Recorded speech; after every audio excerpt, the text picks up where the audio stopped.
it'd be measured a lot against, singing it, and there's nothing I can. And how many albums they got? It's like I have a couple, and they have they have a stack, but I didn't know if I could do it or not. Axl Rose is one of the most famous and controversial figures in rock music history. His voice, stage presence, and intensity helped turn Guns N' Roses into one of the biggest bands the world had ever seen. In the late 1980s and early 1990s, Guns N' Roses were not just successful, they were unstoppable. Their songs filled stadiums, their albums broke records, and their image defined an era of rock that felt dangerous, raw, and alive. To fans, Axl Rose looked fearless and powerful, a man completely in control of the stage and the world around him. But behind that image was a person struggling with anger, pressure, and an intense need for control. These inner struggles would slowly shape the choices Axl made, and many of those choices would later become moments he wished he could take back. From early on, Axl was known for his perfectionism. He wanted every show to sound right, every song to feel powerful, and every detail to meet his high standards. While this drive helped push the band to greatness, it also created constant tension. Axl often felt that no one around him took things as seriously as he did. He believed that chaos on stage or mistakes during performances were disrespectful to the music and to the fans. Over time, this belief turned into frustration, and that frustration often turned into anger. Fans began to notice that concerts didn't always go as planned. Shows started late. Sometimes they ended early. Sometimes they didn't happen at all. At first, many fans excused this behavior, believing it was part of the band's wild image. But slowly, patience began to wear thin. One of the clearest examples of this came on July 2, 1991, during a concert at the Riverport Amphitheater in St. Louis, Missouri. That night was meant to be just another stop on a massive world tour. Instead, it became one of the most infamous moments in rock history. During the show, Axl noticed a fan using a camera in the crowd. Cameras were not allowed, and Axl had already been upset about security earlier that evening. Instead of letting security handle the situation, Axl's frustration boiled over in front of thousands of people. He stopped the show and demanded that the camera be taken away. When security didn't react fast enough, Axl jumped into the crowd himself to confront the fan. Moments later, he returned to the stage, visibly angry, and announced that he was leaving. The band walked off, and the show ended abruptly. What happened next changed everything. The crowd exploded into chaos. Fans rioted, destroying property, clashing with police, and turning the venue into a disaster zone. More than 60 people were injured, and the damage cost hundreds of thousands of dollars. Lawsuits followed, and an arrest warrant was issued for Axl for inciting a riot. While Axl avoided arrest by staying out of Missouri for years, the damage to his reputation was permanent. To the public, this moment became proof that Axl Rose was unpredictable and dangerous, not just on stage, but off it as well. Even years later, this incident was one of the first things people mentioned when talking about him. At the time, Axl defended his actions. In interviews, he explained that the situation had been building all night, that security had failed, and that he felt pushed to the edge. And while his frustration may have been real, the outcome was impossible to undo. In hindsight, many believe this was one of the first moments Axl truly regretted.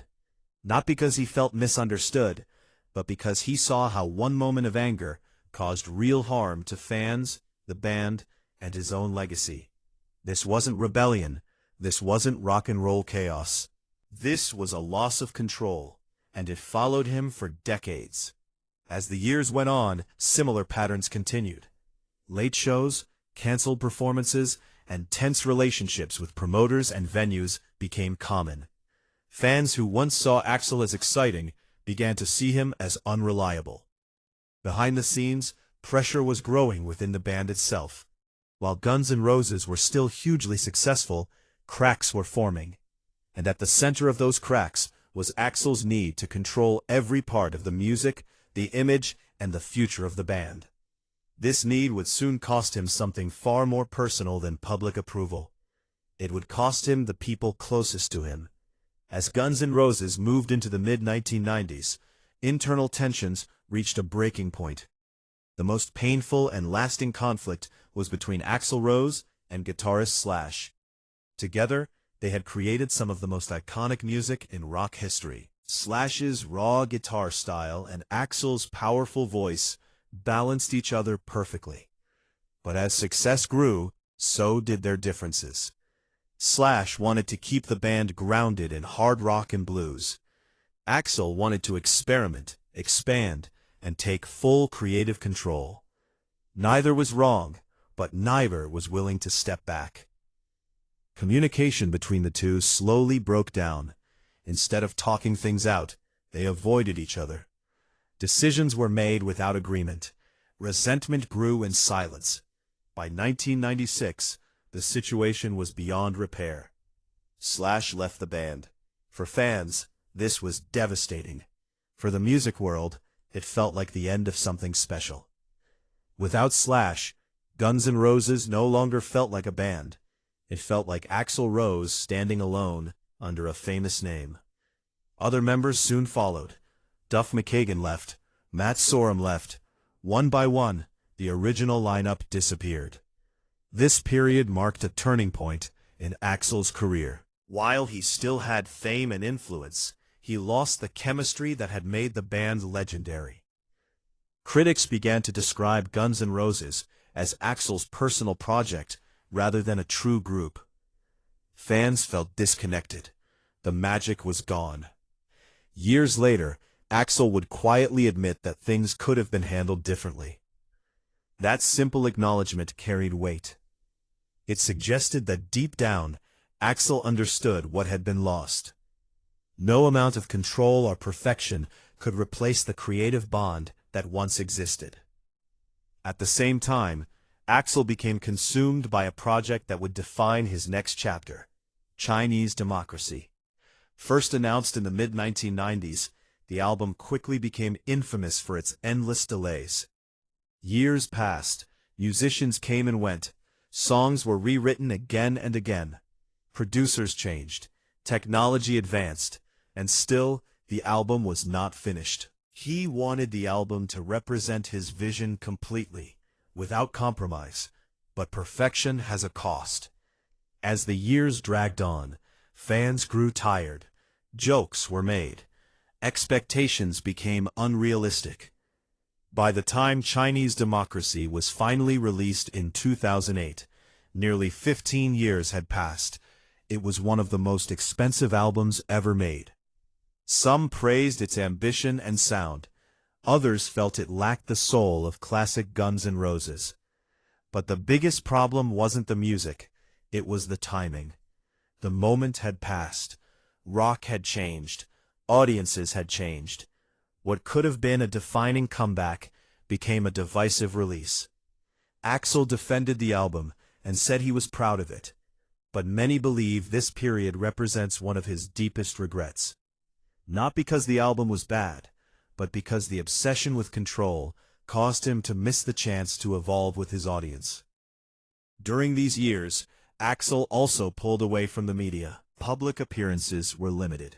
This silence only increased the mystery and frustration surrounding him. Fans didn't know what to expect anymore. Was Axl still passionate? Was he angry?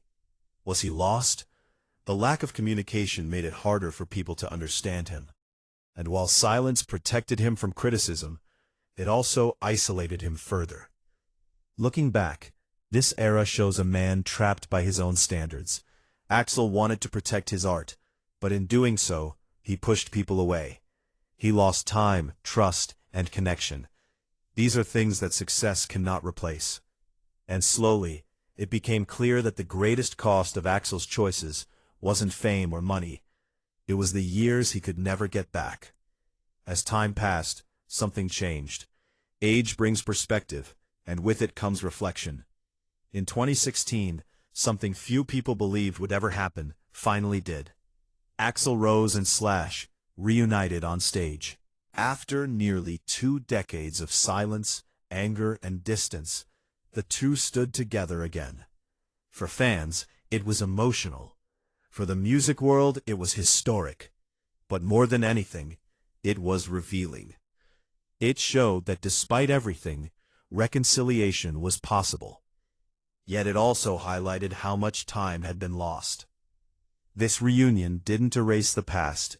It didn't undo the fights, the missed opportunities, or the years of separation. Instead, it quietly exposed the truth. The biggest regret in Axl Rose's life wasn't one concert, one argument, or one album. It was the pattern. The moments when anger replaced communication, when control replaced trust, when pride stood in the way of connection. Axl has never openly said, "This is my biggest regret." But his actions, his silences, and his eventual willingness to reunite say more than words ever could. Regret doesn't always come as a confession. Sometimes it shows itself through change, through reflection, through the desire to make peace before it's too late. Today, Axl Rose is still respected. His voice may have changed, but his legacy remains. Guns N' Roses continue to perform, and fans still fill stadiums. But the story of Axl Rose is no longer just about rebellion and power. It's about consequence. It's about learning that strength without balance can become destructive. And it's about understanding that some things, like time, trust, and friendship, are more fragile than fame. If Axl could take something back, it wouldn't be the music. It wouldn't be the ambition. It would be the moments when anger spoke louder than understanding. The moments when control mattered more than connection. Those moments shaped his career, but they also taught him something valuable. And in that lesson, there is a quiet reminder for everyone watching. Success means nothing if it costs you everything that matters.